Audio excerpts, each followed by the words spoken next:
ប្រសើរធ្វើអ្វីក៏ជោគជ័យល្អណាស់គ្រប់ដំណើរការងាររត់ចូលមកគ្រប់ពេលមានតែសរសើរគាត់ថាខំបន្តទៀតមិនយូរទេនឹងលើកដំកើងចំណែកក្តីស្នេហារបស់ខ្ញុំក៏ភក្តីនាងថាស្មោះតែខ្ញុំគ្មានតែចិត្ត2 3ខ្ញុំក៏បានសន្យាស្រឡាញ់នាងថ្ងៃខ្សាច់ទោះលំបាកយ៉ាងណាក៏ខ្ញុំនេះមិនលែងដៃមិនទាន់បានប៉ុន្មានអ្វីបដូរទាំងអស់ស្រឡាញ់បដូរជាស្អប់លើកបែកទម្លាក់ចុះគ្រួសារមិនលើកទឹកចិត្តបែកជាខ្ញុំទាំងអស់ជីវិតនៅពេលនេះដូចជាមនុស្សស្លាប់ទាំងរស់100ធ្លាក់ដល់0តែខ្ញុំរំពឹងអ្នកណាមុនគិតថាអស់ស្នេហ៍អស់ការងារនៅគ្រួសារតែតាមពិតខ្ញុំគិតខុសអ្វីក៏គ្មានសល់ដែរណាសល់តែសម្បកខ្លួនរងចាំថ្ងៃដែលមរណៈ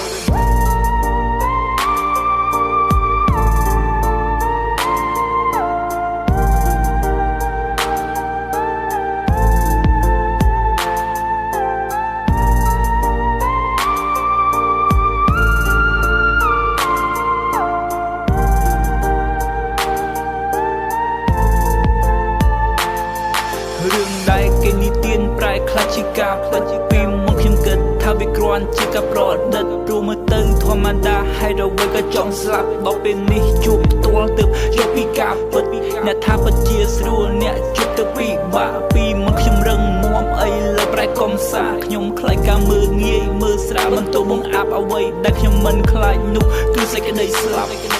ឯងចាប់ពីថ្ងៃហ្នឹងមិនមកធ្វើការទៀតទេហើយយកវ៉ែវ៉ាន់ឯងចេញពីក្រុមហ៊ុនអញភ្លាមមានតែមើលខ្លួនឯងមួយថ្ងៃហ្នឹងថាខ្លួនឯងមានអីគេខ្លះបានមកស្រឡាញ់ខ្ញុំហ្នឹងបានទេចាប់ពីថ្ងៃហ្នឹងទៅយើងបែកគ្នាអាកូនចង្រៃធ្វើអីក៏មិនបានការគេចង់ទៅណាក៏ទៅអាកូនចង្រៃរាល់